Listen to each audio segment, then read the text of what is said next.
So here I'm talking to Cheryl. Cheryl's on the Rome program this summer, right, with Yes, AIFS? I But am. you were just telling me that you've actually done 2 programs this summer. I did. I started the summer in Ireland for 3 weeks through AIFS, and then I did a week just by myself in France, and then came to the Rome program for the 4-week one. So tell me what it's like to move like from Ireland to France to Italy. I mean, those are 3 different, very different cultures, right? Completely different. Yeah, I loved Ireland. That's a great program too. I recommend it. It was nice and cool there. It was fun to just go out and see people. And then going to France, it was a little warmer. I stayed with a good family friend of ours.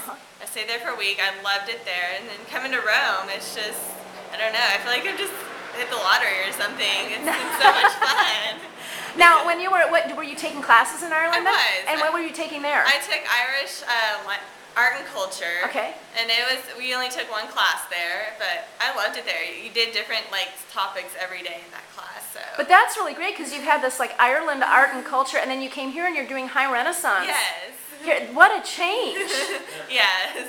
Well, it's funny because in the Ireland one, we talked a little bit about art in Rome, so now I'm here learning about it. So that must have been really neat to have that relationship there. It was. And was it very difficult? What things have you noticed that are very different with, let's say, Irish culture and Italian culture? The Irish culture, they're much more, I've found them much more very friendly and welcoming, just the general population. Here it's a little harder because there's the language barrier, but I mean, they're still nice people in Ireland, I don't want to say that.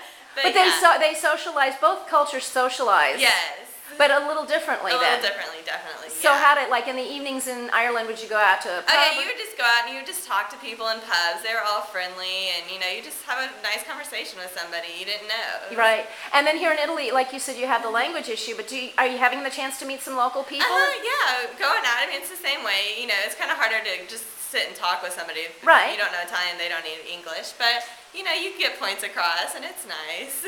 Great. So would you recommend doing that, like 2 programs in 1? I would. It's kind of long, but I loved it, and it flies by because you're having so much fun. So that sounds great. Thanks. You're welcome.